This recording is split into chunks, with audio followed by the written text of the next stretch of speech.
আসসালামু আলাইকুম। আমরা শিশুদেরকে অ্যাবাকাসের কিছু অংশ দিয়ে যোগ এবং বিয়োগ শেখাতে পারি।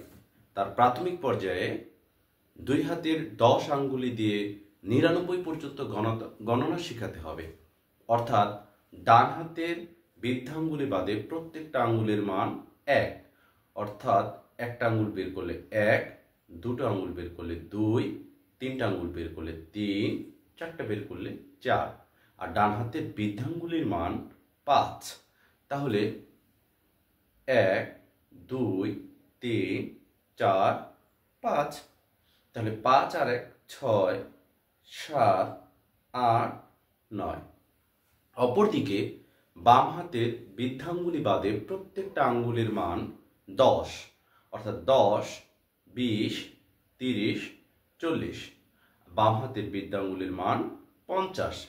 তাহলে 50, 60, 70, 80, 90।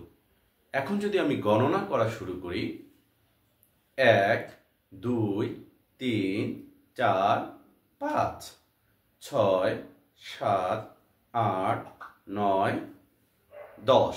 যেহেতু বাম হাতের বৃদ্ধাঙ্গুলি বাদে প্রত্যেকটা আঙ্গুলের মান 10। এখন যদি আমি সামনে গণনা করি 10-এর পরে 10 আর 1, 11। যেহেতু বাম হাতের প্রত্যেকটা আঙ্গুলের মান 10, ডান হাতের বৃদ্ধাঙ্গুলি বাদে প্রত্যেকটা আঙ্গুলের মান 1।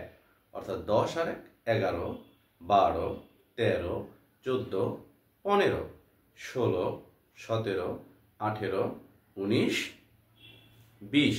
যেহেতু বাম হাতের প্রত্যেকটা আঙ্গুলের মান বৃদ্ধাঙ্গুলি বাদে 10 করে 20, 10, 20। এখন যদি আমি 21 বের করতে চাই 21, যদি 25 বের করতে চাই 25, যদি 26 বের করতে চাই 26। এখন যদি আমি 30 বের করতে চাই তাহলে তিনটা আঙ্গুল বের হয়ে আসবে বাম হাতের 30। আবার 31 যদি শুরু করতে চাই 31, 32, 35 বললে 35। এভাবে ধারাবাহিকভাবে বাচ্চাদেরকে শেখাতে হবে।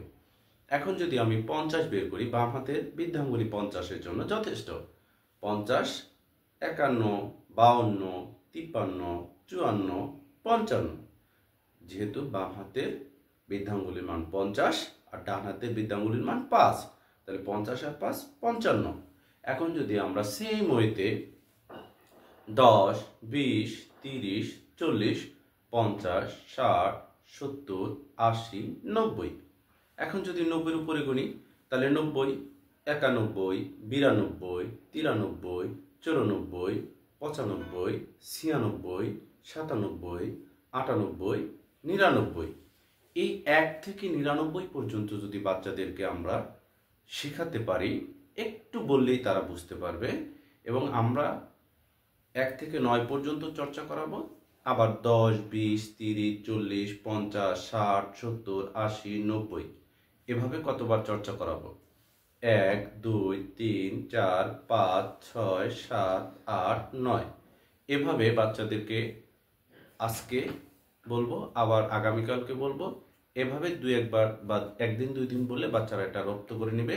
তাহলে অ্যাবাকাসের কিছু অংশের সাহায্য নিয়ে আমরা খুব সহজেই বাচ্চাদেরকে 2 হাতের 10 আঙ্গুলি দিয়েই 99 পর্যন্ত গণনা করাইতে পারি। ধন্যবাদ সবাইকে।